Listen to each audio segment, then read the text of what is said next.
예수가정은 중국 공산당 치하에서도 복음을 중국 전역에 널리 전했던 기독교 공동체입니다. 예수가정은 산동성 태안시 마장에서 시작하였습니다. 예수가정의 지도자인 칭형제는 1890년 산동성에서 태어나 어린 시절을 하늘사이자 열렬한 유교도인 아버지 슬하에서 자라났습니다. 유교는 유일신에 대한 희미한 지식을 가지고 있었는데 그들은 이를 상제라 불렀습니다. 그는 태안에 있는 감리교 계통의 학교에 입학했는데 근방에 이보다 더 괜찮은 학교가 없었기 때문이었습니다. 하루는 학급에서 가장 나이가 많은 칭에게 선생님이 반장이 될 생각이 없냐고 제안했습니다.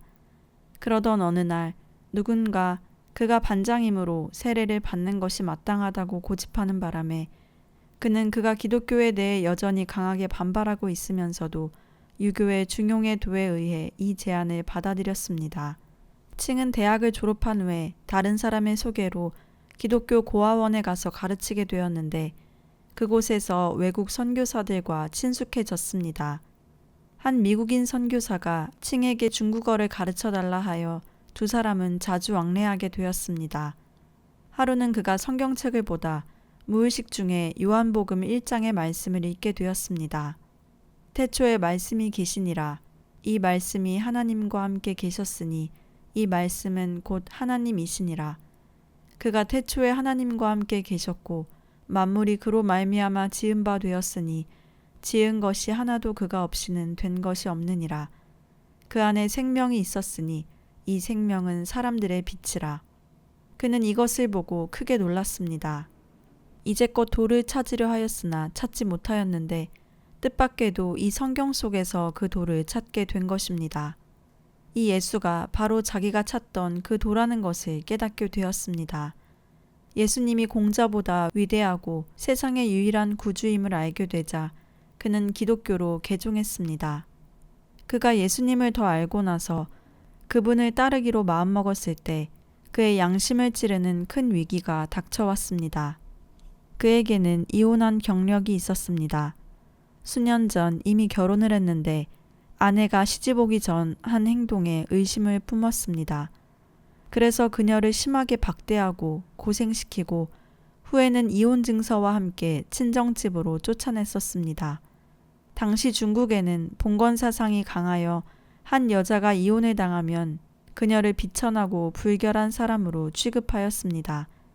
칭의 아내도 집에 돌아가 많은 고통과 수치를 당하였습니다. 칭 형제는 에베소서 5장 25절에 남편들아 내 아내를 사랑하라는 말씀을 보게 되었습니다. 그는 아내가 예쁘거나 영리하거나 착할 경우라는 문구가 첨가된 줄 알았지만 아니었습니다. 성경이 자신이 원하는 대로 답해주지 않자 처음에는 성경책을 덮어버렸습니다. 다음 날도 혹시나 그가 원하는 말씀을 찾을 수 있지 않을까 기대하며 성경 여기저기를 뒤적거렸습니다. 이렇게 하기를 수차례 그는 결국 굴복하고야 말았습니다. 그는 무릎을 꿇고 기도했습니다. 오 하나님, 당신께서 아내를 사랑하라고 명하시니 제가 사랑해야 하고 또 그렇게 하겠습니다. 칭 형제는 무릎을 꿇고 내일 당장 친정에 가서 아내를 집으로 데려오겠노라고 서원했습니다.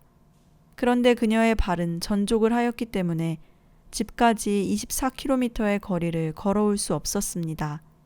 탈 것이 필요했지만 주위에는 마땅한 것이 없었습니다. 그는 하나님과의 약속을 지켜야 한다는 생각만으로 가득 차서 아내를 등에 업고 집에까지 날아왔습니다.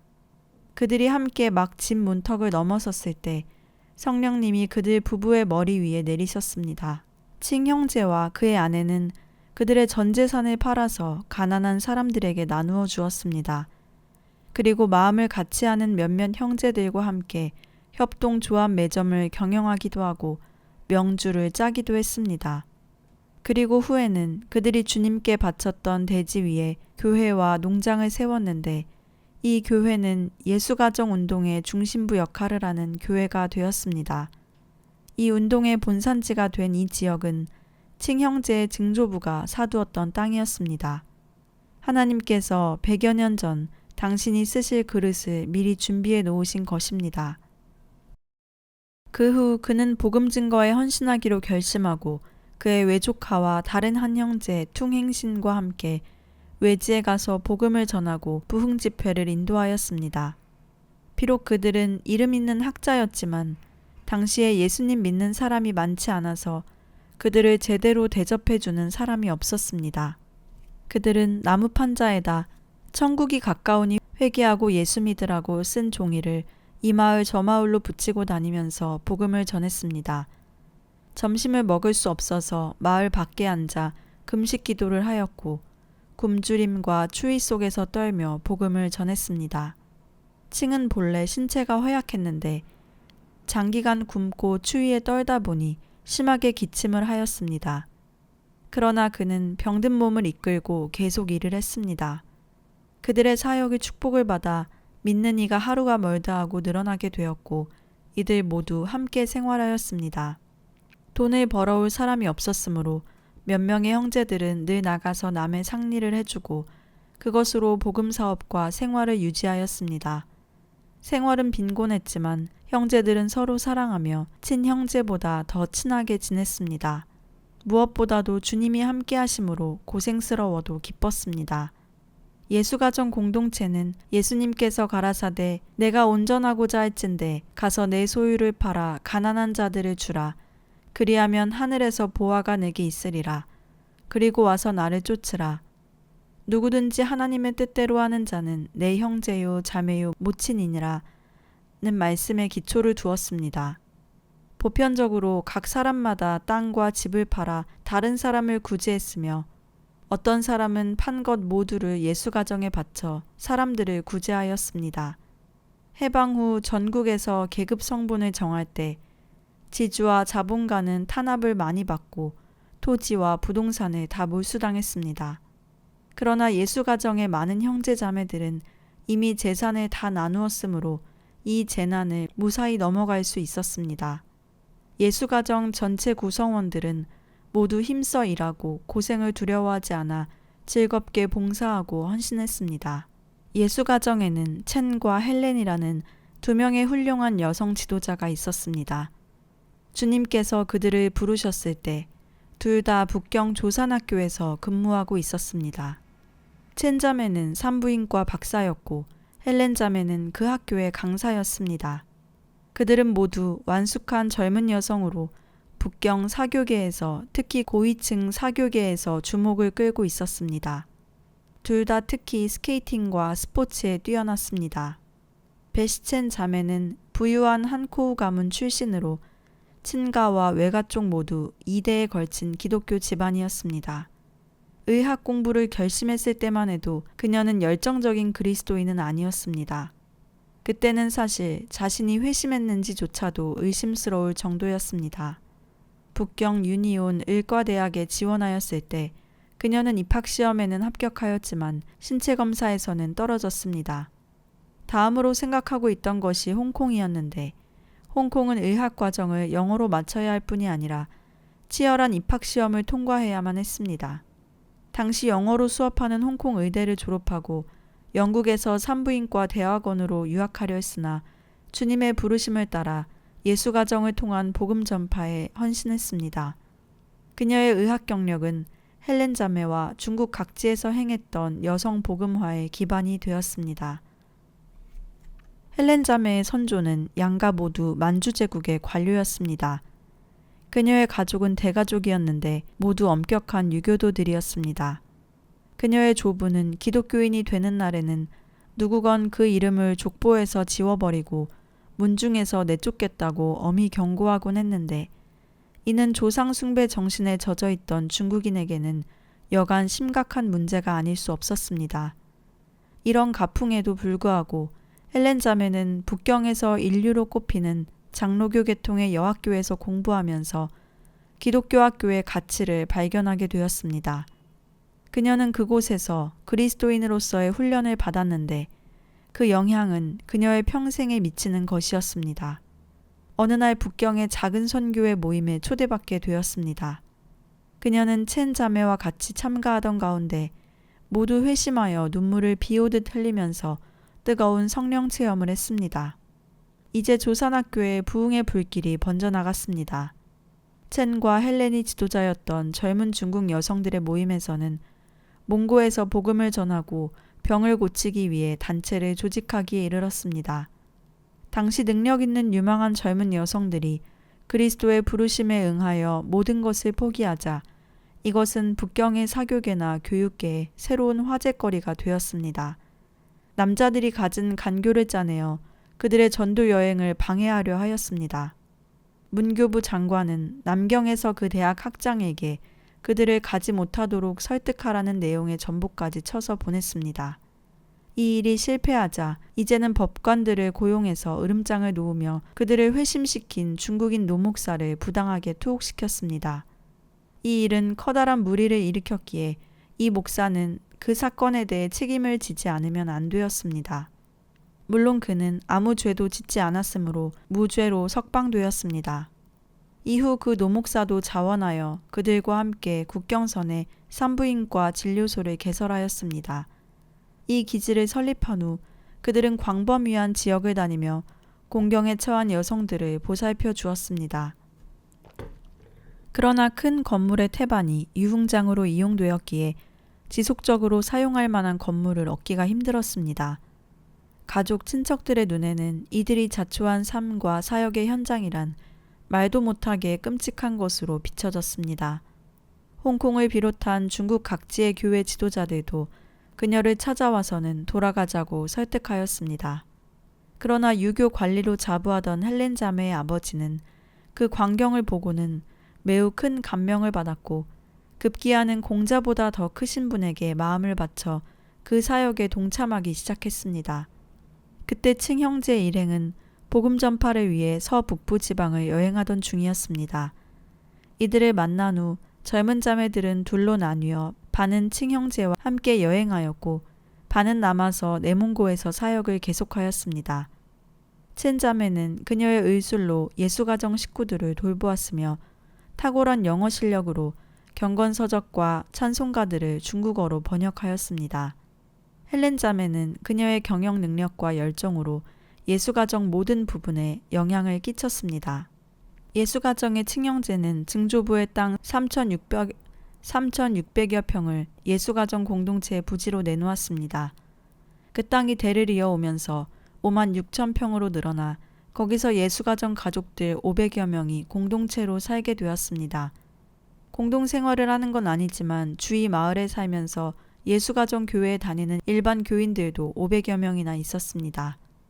마장은 숲으로 둘러싸여 외부에서 잘 보이지 않는 깊은 시골 마을인데 거기에 공동체가 자리 잡고 있었습니다. 약 1,000여 명을 수용할 수 있는 예배당은 공동식당 및 공동작업실로도 쓰였습니다.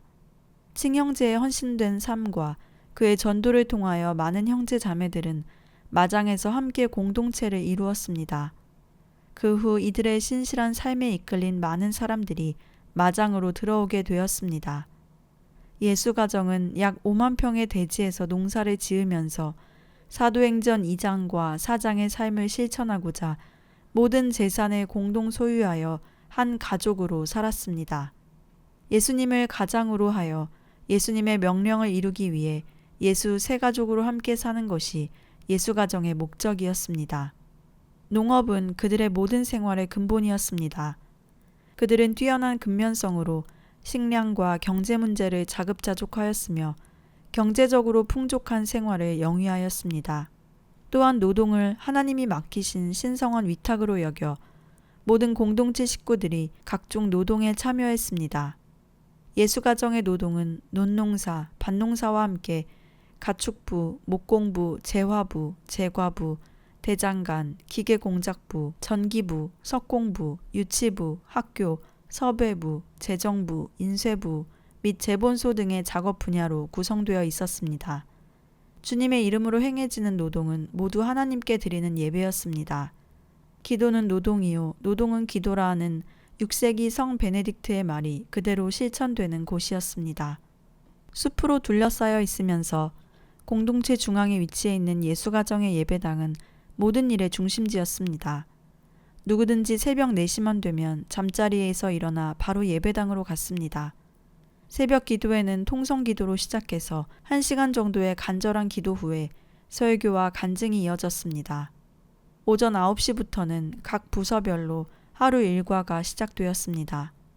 예배당은 하루 종일 새끼 꼬고 옷감을 짜는 등 다양한 일거리의 작업장으로도 사용되었습니다. 일과 후에는 예배당에서 오락회가 이어지기도 하였습니다. 예수가정의 일상생활과 작업은 찬송으로 충만해 있었습니다. 그들은 일하면서 늘 찬양을 하였습니다. 이러한 찬양은 작업을 매우 유쾌하게 해주었을 뿐만 아니라 그 작업 자체가 예배의 시간이 되게 해주었습니다. 예수가정에서는 방대한 찬양과 기도가 계속 흘러넘쳐 나왔으며 대개는 자신들이 직접 작곡한 매우 아름다운 곡들이 실린 자체 찬송가를 가지고 있었습니다. 그들은 이렇게 말하였습니다. 음악은 천상의 언어입니다. 예수님을 모시고 있으면 항상 마음 깊은 곳에서 찬송이 흘러나지요. 그런데 어떻게 찬송을 안 할 수 있겠습니까? 식사 시간은 아주 즐거운 시간이었습니다. 식사 시간은 교제의 시간이며 타지 예수가정에서 소식과 그들의 겪고 있는 시련과 핍박에 대해 듣는 자리였습니다. 식사 시간은 또한 지역 발전을 평가하는 자리였습니다. 식사 후 저녁 시간은 때때로 간증의 밤으로 열렸습니다. 성령의 인도로 여러 명이 계속 이어지면 어떤 경우에는 밤 2시에 끝나기도 했습니다. 예수가정 교인들은 주일을 예배와 타인을 위해 봉사하는 날로 보냈습니다. 이 공동체의 어린이들은 공산당에게 간증 그 자체였습니다. 가장 포악한 공산당원이라도 아이들의 생활을 보면 놀라움을 금치 못하고 마음이 풀어졌다고 합니다. 공산당원은 예수가정의 아이들의 옷이 늘 깨끗하고 예쁜데 놀랐습니다. 어머니들은 아이들의 옷을 통해 하나님 나라의 아름다움을 표현하였습니다. 예수가정에 처음 방문하는 공산당원들은 어린이들을 보고자 요청했는데 그들은 옛 가정의 주거시설, 지능, 부모들의 지혜, 식탁 위에 놓인 음식, 예의범절, 식기도, 아이들의 예쁜 옷 등을 보고 감탄에 마지 않았다고 합니다. 아이들의 교육에 있어 그들을 위한 장난감과 게임, 오락은 거의 없었지만 오히려 아이들은 마당을 청소하거나 옥수수 껍질을 벗긴다든지 양모에 빗질을 하는 등 소소한 노동을 하면서 놀았습니다. 아이들에겐 일이 곧 놀이였고 오락이었습니다. 아이들은 전혀 구김살 없이 밝았으며 규율이 잡혀 있었습니다. 또한 예수가정의 아이들은 늘 찬양을 흥얼거렸고 흥이 넘치면 타작마당에서 즉흥적인 춤을 추기도 하면서 기쁨에 넘쳐 있었습니다. 아이들은 어려서부터 하나님께 바쳐졌습니다. 하나님을 경외하며 그 계명에 순종하는 것이 교육의 첫 번째 가는 목표였습니다. 앞으로 무엇이 되고 싶으냐고 물어보면 예수님이 머무실 가정을 이루어서 그 가정의 가장이 될래요. 복음 전도자가 되어 예수님을 전파할 거예요. 등 이 어린이 중 단 한 명도 중국뿐 아니라 전 세계 곳곳에서 예수님을 전하는 일 이외의 다른 생의 목적을 가진 어린이는 없었습니다. 어린이들을 너무 외골수로 키운다는 사람들의 염려에도 가정교회 형제들은 전혀 개의치 않았습니다. 이렇듯 예수가정은 오직 하나님의 영광만 바라보고 사는 곳이었습니다. 공산화 이전의 예수가정에는 5명의 영적 지도자들이 있었는데 재반사는 공동 지도력으로 운영되었습니다.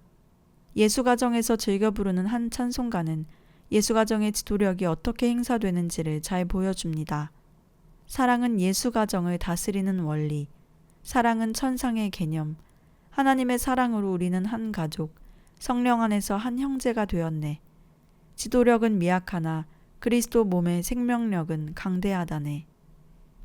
회원은 농민, 교육자, 의사, 기사 등 다양한 사람들이 모여 공동체를 이루었습니다. 대학 졸업자도 많았습니다. 유명한 한 변호사는 예수가정의 회원이 되어 걸음통을 들고 일하기를 마다하지 않았습니다. 그들은 큰 문제가 생기면 여러 날을 금식하면서 물도 마시지 않고 금식하곤 했습니다. 예수가정은 초대교회 공동체가 지녔던 능력을 동일하게 소유하기 위하여 기꺼이 많은 대가를 지불하고자 하였습니다. 매주 금요일 저녁은 지도자 모임으로 열렸는데 늘 회개와 자백의 영이 역사하였습니다. 지도자들은 서로 자신의 과실을 고백하였습니다. 피차 하나님에 대한 경외와 사랑으로 자백하는 것이었습니다. 예수 가정의 지체들의 헌신된 삶은 때로 공산주의자들을 부끄럽게 하였습니다. 어느 날 전형적인 공산당 몇 명이 와서 목사를 큰 소리로 불러댔습니다. 그는 거름이 담긴 손수레를 끌고 있었는데 공산당원 중 누군가가 여기 있군 하며 알아채는 순간 그 목사는 그들 한가운데다 손수레를 밀어붙였습니다. 공산당들은 들이닥치는 마차를 피하려고 물러섰습니다. 그들은 가장 하급의 인부가 하는 저런 천한 일을 하면서 어떻게 지도자로서 적절한 규율을 이루어 나갈 수 있는지 알고 싶어 했습니다. 마을의 목사이며 이장이기도 한 초영제는 우리가 모두 평등하기 때문에 지도자인 자신이 가장 천한 일을 하게 되는 특권을 가지게 되었다고 설명했습니다. 공산당원은 부끄러운 표정이었습니다. 그들은 자신들의 평등 이론이 이들 기독교인들 안에서는 명백히 행해지고 있는데 반해 자기들 내에서는 전혀 행해지지 않고 있음을 알고 있었습니다. 그들이 실패한 것을 이 멸시받는 그리스도인들은 성취해내고 있었던 것입니다.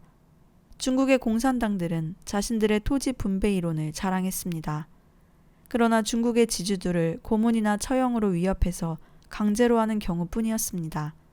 예수가정은 그들 가운데 지도자가 되려는 사람은 누구나 반드시 먼저 자신의 소유물과 함께 토지를 팔아 가난한 사람들에게 나누어 주어야 했습니다. 이들은 공산주의가 생기기도 전에 이미 그렇게 하고 있었습니다. 한 당원이 예수가정 식구들이 아주 건강하고 혈색 좋은 것을 보고 아마 그들이 토지를 많이 가지고 있어서 잘 먹어서 그런 것이라고 추측했습니다. 당시 산동성에서 공산당은 1인 최소 1200평씩 소유하도록 규정했는데 예수가정은 1인당 120평도 안 되는 땅을 가지고 있었습니다. 예수가정의 토지는 최하위였음에도 불구하고 매년 작황이 평년작을 훨씬 초과하는 이례적인 결과를 낳았습니다. 하지만 음식은 형편에 맞게 소박한 것이었기에 지역 주민들이 음식만 빼놓고 예수가정을 본받아라 하는 것이 일상어가 되어버릴 정도였습니다. 공산당들은 자신들의 자선사업을 자랑하였지만 그것은 예수가정의 구제에 비하면 보잘것없는 것이었습니다. 예수가정은 소출의 10의 9조를 구제에 사용했습니다. 1930년에 10의 1조로 시작했는데 1942년 큰 가뭄이 들어서 기아에 허덕이는 사람이 많았기에 10의 1을 더했고 그 후로 한 해가 지날 때마다 10의 1조씩 올려 결국 10의 9조가 된 것입니다. 헬린과 베시 자매가 보낸 편지 한 통에는 그들의 형편을 나타내는 구절이 적혀 있습니다. 오늘의 마실 물 외에는 우리에게 먹을 것이라고는 없다고 생각했습니다. 그러나 주님께서는 우리에게 선대하셔서 나물 섞은 죽을 주셨습니다. 예수가정 공동체는 인근 지역마을 주민을 향상시키는 빛과 소금이었으며 강력하게 선을 행하여 하나님께 영광을 돌린 단체였습니다. 예수가정은 인근 주민들을 섬기는 다양한 복지사업과 의료사업 및 소비조합을 운영하였습니다. 예수가정의 훌륭한 삶을 배우고자 먼 지방에서도 방문한 사람들이 많았습니다. 예수가정은 이들에게 조산학, 공중보건, 건축술, 양봉, 원예, 설탕 제조법을 가르쳐 주었으며 마을의 야학을 개설하여 학생들을 가르쳤습니다. 그리고 소매상 협회를 조직하여 일반 대중과의 매매 관계를 원활하게 해주었습니다. 공산당 치하에서도 부패가 만연되었지만 예수가정의 정착지 주변에는 언제나 도로시설의 확충 및 교량 보수 사업이 활발히 진행되었고 축산, 영농에 대한 연구도 이루어져 농축산 생산이 향상되었으며 향학열과 기업정신도 왕성하게 일어났습니다. 이러한 예수가정의 성실한 대민 봉사로 인해 공산당 당국자들은 큰 감동을 받았습니다. 이것은 빛과 소금으로 살아가는 그리스도인의 신뢰였습니다. 공산당 간부들도 이곳에 배우러 찾아왔습니다. 한 번은 예수가정의 나무 울타리가 여러 군데 이웃과 인접해 있었는데 몰지각한 주민들이 그 나무 뿌리들이 자기 땅의 양분을 흡수해 간다는 이유로 땅을 깊이 파헤치고는 나무 뿌리를 찍어 나무를 못쓰게 만들어 버렸습니다. 칭 형제는 이런 골치 아픈 일을 오히려 영광스럽게 여겼는데 이는 목이 곧은 이웃 주민들이 그런 일들을 통해 결국 회심하게 되는 은혜로운 승리를 여러 번 보아왔기 때문입니다. 칭형제는 말했습니다. 만일 다른 사람이 나를 깎고 쥐어짜지 않으면 어떻게 나의 모난 부분을 매끄럽게 하겠습니까? 예수가정에 대한 하나님의 계획은 공산주의자들에게 기독교가 무엇인지 보여주기 위해 우리를 부르신 것 같습니다. 공산주의 이론은 강압과 압제에 의해 실행되었으나 이보다 더 월등한 예수가정의 사랑을 통해 실천되었습니다. 예수가정은 공산당에게 충성된 증인으로서의 삶을 살았습니다. 예수가정의 또 하나의 중요한 사역은 전도였습니다. 예수가정 운동의 태동기는 1920년대였지만 1930년대에 이르러 대외적으로 그 모습을 드러내었습니다. 1930년대 초 칭형제와 그의 동료들은 중국 북부 전역에 걸쳐 전도 여행 사역을 펼쳐나갔습니다. 예수가정 전도대들은 주로 농촌에서 전도하였으며 3-4명이 한 팀을 이루어 전도 여행을 떠났습니다. 그 결과 많은 사람들에게 감동과 삶의 변화를 주어 가는 곳마다 새로운 예수가정 공동체를 만들어 놓았습니다. 그들은 여행을 떠날 때는 언제나 돈이나 의류 등을 일체 소유하지 않았습니다. 성경에서 여행을 위하여 지팡이 외에는 양식이나 주머니나 전대의 돈이나 아무것도 가지지 말라는 예수님의 말씀에 따라 그대로 전도하였습니다. 마치 중세기의 성 프란시스코와 전도대와 같았습니다. 전도 여행은 산서, 협서, 하북, 하남 지방을 포함하여 북으로는 동북지방, 남으로는 양자강에 이르는 매우 광범위한 지역에서 전도 사역을 하였습니다.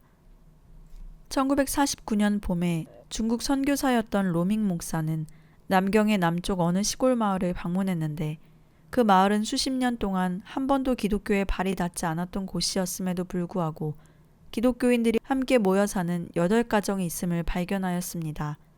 이들 가정으로 구성된 작은 공동체는 바로 예수가정 전도대에 의해 만들어졌음을 알고 매우 놀랐다고 하였습니다. 그들은 새벽에 일어나 1시간 정도 기도하고 찬송을 부르면서 하루를 시작하였습니다. 예수가정 식구들은 로믹 선교사를 외국인 선교사로 보지 않고 그리스도 안에서 한 형제로 영접해 주었다고 보고하였습니다. 허드슨 테일러의 중국 내지 선교에는 예수가정의 선교 사역에 큰 영향을 준 모체였습니다. 1950년 당시 예수가정의 수는 전국에 약 123개의 작은 공동체들이 있었고 회원 수는 약 15,000명 정도로 발전하였습니다. 예수가정은 중국 서쪽 변방인 신장 위구르 지역, 서장 지역, 그리고 북쪽으로는 몽골과 샌양 쪽에 50여 명의 선교사를 파송하여 많은 열매를 거두었습니다. 복음을 모르는 중국 땅에 복음을 전파하기 위하여 피와 땀과 눈물의 대가를 치렀던 것입니다.